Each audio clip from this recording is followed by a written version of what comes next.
Can astrology tell the exact date of future events like marriage or death? Now, when we say exact, let me keep it as bold. That means you are trying to pinpoint a specific event to a date, and the next question would come at which specific time of the day. That is very difficult, and no one should actually venture out into that. Reason being कि आज की date में जो भी system हम follow कर रहे हैं ये 100% हमारे पास अवेलेबल नहीं है। किसी समय पे रहा होगा, क्योंकि Hindu astrology, Hindu system were so advanced, but with time काफ़ी चीज़ें तो हमारी डिमिनिश हो गई, कुछ थोड़ी बहुत परसेंटेज बची है। सबसे बड़ी बात कि वो सारी चीज़ें जितनी भी थी श्लोक के रूप में, मंत्रों के रूप में संस्कृत टेक्स्ट में थी, और उन्हीं को ट्रांसलेट करके आज हमारे पास कुछ percentage of the system is available,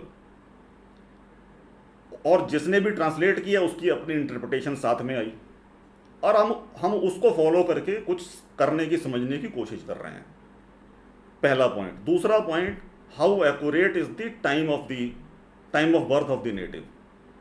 time में थोड़ा भी डिफरेंस अगर हुआ तो हमारी डिग्रीज की वजह से दशाएं, और स्पेसिफिकली अगर हम पिन पॉइंट करने की बात करें तो दशा के अंदर अंतरदशा, प्रत्यंतर दशा, प्राण दशा, सूक्ष्म दशा, अगर 5 लेवल तक हम दशा को तोड़ें तो बहुत ज़्यादा उसमें हमारे पास वेरिएशन आता है। ज़रा सा टाइम चेंज होगा तो हमारी सूक्ष्म दशा पूरी हिल जाएगी। अब पिन पॉइंट करने के लिए, डेट स्पेसिफिक इवेंट को निकालने के लिए उस एक्यूरेसी तक हमें जाने की ज़रूरत है।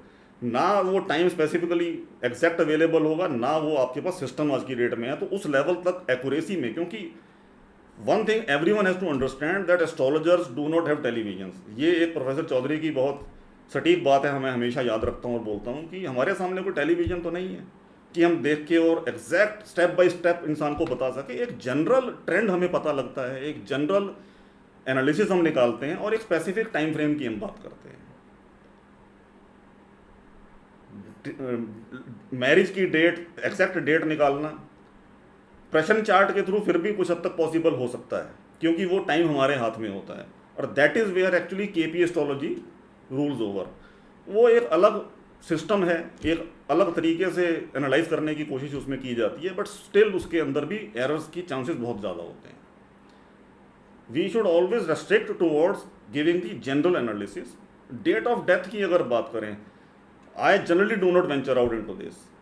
पहली चीज़ तो अगर आप लॉन्गिविटी एनालाइज कर रहे हैं किसी के लिए, तो उसको सामने वाले को बताने की ज़रूरत ही नहीं है। वो आपके पास कंसल्टेशन लेने के लिए आया है, प्रॉब्लम में है, डिस्ट्रेस में है, हमें उसको मोटिवेशन लेवल बढ़ाना है, उसको फर्दर डिस्ट्रेस नहीं करना, डीमोटिवेट नहीं करना।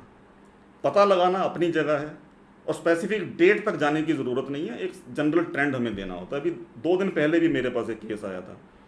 आई think some of the student has sent the query as a paid consultation. अब उसमें क्लियरली इंडिकेटेड है कि कहीं ना कहीं लॉन्गिविटी स्ट्रेस में है। स्पेसिफिक टाइम पीरियड पता लग रहा है कि ये इतने 15 दिन के बीच का पीरियड है, स्पेसिफिक डेट भी पता लग पा रही है, बट हमें बताने की ज़रूरत नहीं है। We can recommend the remedies, we can recommend the Mahamrityunjaya मंत्र कि इसका जाप किया जाए। अंत समय तो आ गया, तो ये बड़ा मुश्किल है ऐसे में किसी को बताना कि आपकी ये डेट है डेथ की, नहीं करना चाहिए, रिकमेंडेड ही नहीं है।